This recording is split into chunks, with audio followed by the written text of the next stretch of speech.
Doctor B.R.. আম্বেদকরের মূর্তির পাদদেশে আজকে আমরা এই 2 ঘন্টার বিক্ষোভ কর্মসূচিতে অংশগ্রহণ করতে বাধ্য হয়েছি।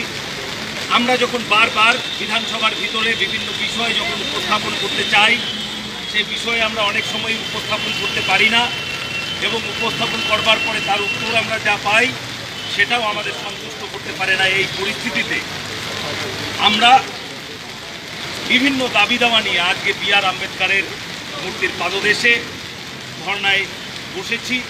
সাধারণ মানুষের সামনে আমাদের দাবি দাওয়াকে নিয়ে আসা।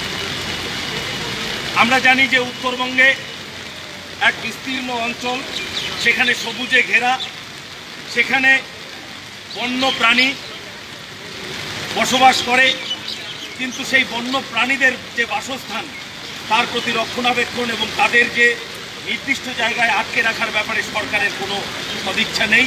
তাদের ভূমিকা অত্যন্ত নিন্দনীয়। এই পরিস্থিতিতে বারবার বিশেষত হাতির মতো বন্যজন্তু জঙ্গল থেকে বেরিয়ে এসে সাধারণ মানুষের বাড়িতে আক্রমণ করে এবং শুধু তাই নয়, সেখানে বছরে প্রায় 7-8জন লোক শুধু আমার ফালাকাটার মতো এলাকাতে, একটা ছোট্ট এলাকায় মারা যায়।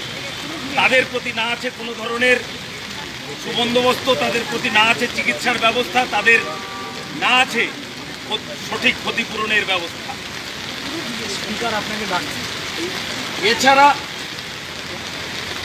এছাড়া আমাদের ওখানে যে দাবি করেছি পূর্ব কাঁঠালবাড়ি অঞ্চলের সঞ্জয় নদীর উপরে সেতু এবং বাঁধ, সেটাও তারা কর্ণপাত করেনি। আমি এটা মেনশনে দিয়েছিলাম, বিভিন্ন সময়ে বিভিন্ন বক্তব্যেও আমি সেগুলো উত্থাপন করেছিলাম।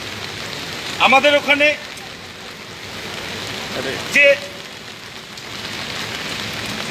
গ্রুপগুলো আছে বিভিন্ন ধরনের, যে ফরেস্টের পাশে এফপিও বা বিভিন্ন ধরনের ইডিসি, সেগুলোতে স্বজন পোষণ